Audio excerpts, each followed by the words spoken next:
Let's talk Heisman Trophy because it's never too early to talk Heisman Trophy, but we need to talk about it in a realistic fashion. We all know who the favorites are going into the 2023 season. Obviously, Caleb Williams at USC. He's coming back, trying to become the first repeat winner since Archie Griffin, the only repeat winner other than Archie Griffin, which means it's very hard to repeat, even though Caleb Williams seems to have all the tools. You've got Bo Nix at Oregon. You got Michael Penix Jr. at Washington. Jaden Daniels, the quarterback at LSU. These are good choices, and there's a very good chance one of these guys could wind up holding the trophy. But there's also just as good of a chance it's somebody we're not even thinking about, not even talking about. 4 years ago, Joe Burrow was plus 20,000 to win the Heisman when the odds opened. That means you bet $100, you win 20 grand. That is how much of a long shot Joe Burrow was going into that season. Now, those odds fell pretty quickly once you started watching him play. But to put it in perspective, I think the market has shifted a little bit. I think it's corrected. And we'll talk about some of the odds down the board and why it seems like bettors are noticing this and making more kind of educated bets. But to put it in perspective with that Joe Burrow number, that plus 20,000, Carson Steele, the UCLA running back who transferred from Ball State, who has a pet alligator named Crocky J, he's plus 20,000 for the Heisman right now. So I think people have kind of figured this out a little bit because you look down the board. If you want to find somebody who probably has a really good chance of being in New York that is plus 2,000 or more, you're getting really close to plus 2,000. Plus 2,200, Carson Beck, probably the starting quarterback at Georgia. Now let's think about how Heisman Trophy voting works. And I'm a Heisman voter. I try to look at all 22 positions. I have had defensive lineman number one on my ballot before. I had Ndamukong Suh number one, my very first vote in 2009. I've had offensive lineman on my ballot. So I'm looking at everybody, but I don't know that all of the Heisman electorate is doing that. For the most part, it's a quarterback on a team that is competing for the college football playoff or the national title. So Carson Beck plus 2,200 feels pretty safe because you look at Georgia's schedule, they're going to be favored in every game they play. There's a very good chance Georgia SEC championship weekend is in the SEC championship game. That's the last weekend to watch games before you vote. The deadline's that Monday. If he has a good year, and I think he will, and I think Georgia is going to throw the ball around quite a bit this season. You know, the defense, if it takes any step back, it's still going to be really good. But they might want to score some more points. They might want to show they can score some more points before they get to the SEC championship, the playoff, that sort of thing. You're going to see him chucking it around. So a team that could be 11-1 or 12-0 going into that championship weekend, that starting quarterback, real good chance he's high on some Heisman lists. So Carson Beck at plus 2,200. To give you an idea of how educated this group is getting. Now, Carson Beck hasn't started a game for Georgia yet, and he's already plus 2,200. Joe Burrow had been a starter at LSU for a year when he was plus 20,000. Cade Klubnik at Clemson started one game, the Orange Bowl.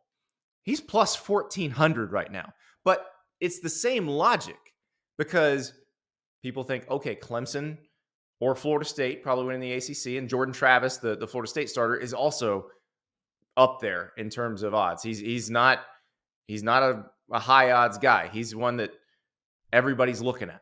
So Cade Klubnik, Jordan Travis, the thought is one of those two guys will have his team in the playoff. And so naturally people are going to be voting for that guy.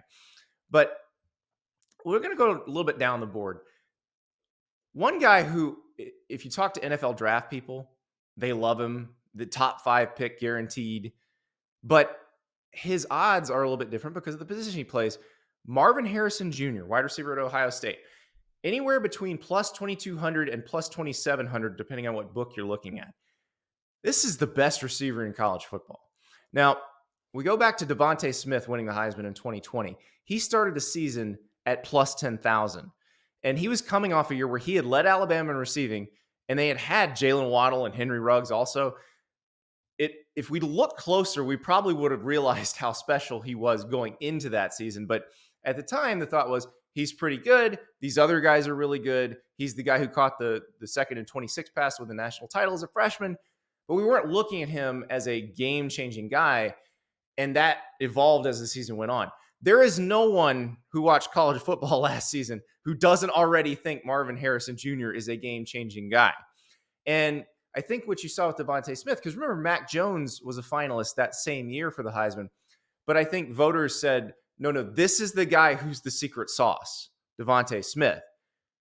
I think people will feel that way about Marvin Harrison Jr. if Ohio State's offense is incredible, which it probably is going to be pretty good. What's interesting, though, and again, this is the gamblers kind of giving us a hint at what we think is going to happen. Who is the closest to Marvin Harrison Jr. in terms of odds? That would be Kyle McCord. Now, remember, Ryan Day has not made a decision yet between Kyle McCord and Devin Brown as Ohio State's starting quarterback. But this is everybody telling you, we think it's going to be Kyle McCord, who, by the way, was Marvin Harrison Jr.'s high school quarterback. So that's a pretty good combination. Here's another interesting one. So Quinn Ewers, Texas starting quarterback, is plus 1,000. He's one of the favorites. And that makes sense. Texas is probably more talented than most of the teams on the schedule. They're going to be favored probably in 11 games this regular season, probably every one but at Alabama. And Quinn Ewers showed flashes last season, especially during that loss to Alabama before he got hurt, that he could be special. But he also got hurt, was out for a while. So what's interesting about this is the other Texas quarterback who has odds is Arch Manning. He's between 8,000 and 12,500. So plus 8,000, plus 12,500. No Malik Murphy on the board. Guys, if Quinn Ewers goes down, Malik Murphy is the guy coming in. So that's one you might want to look for because they have a ton of talent, especially at skill positions. They could put up some big numbers on offense. If something were to happen to Quinn Ewers, Malik Murphy's probably that next guy in. That's the guy you probably should be looking for. The other one is, what about a defensive guy? Remember, we are only 2 years removed from Aiden Hutchinson, Michigan edge rusher, being second in Heisman Trophy balloting. That same year, Alabama's Will Anderson was fifth in the balloting. So 2 edge rushers in the top 5. It's going to happen at some point where some defender is so dominant that we cannot ignore what he does. There's a guy out there who might fit that profile, and it's LSU sophomore linebacker Harold Perkins. Now, they didn't quite know what they had in him at the beginning of last season. You could see as the season moved on, they found all sorts of fun things to do with Harold Perkins. Then this spring, he's working inside, and people are like, what are you doing working him inside? Is he just going to get covered up and have to take on double team blocks? And no, what they're doing is trying to make it where it is hard to figure out offensively where Harold Perkins is every snap. They want to be able to move him around, play Where's Waldo with him, and that will increase his numbers. And he's the type of guy that could have just crazy stat sheet stuffing type stats. He's going to have tackles for loss. He's going to have some sacks, but he'll have forced fumbles. He could have interceptions. He's a bigger player. He's playing in a different position.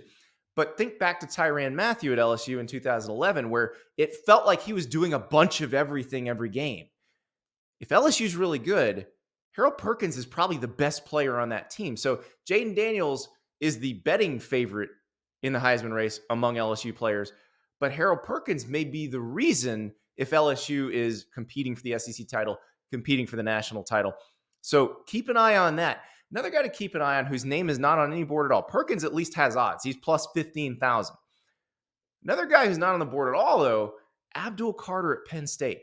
Here's a guy who, as a freshman, put up better numbers than Micah Parsons did as a freshman. And remember, James Franklin and company have a much better idea of how to use somebody like this because they had Micah Parsons already.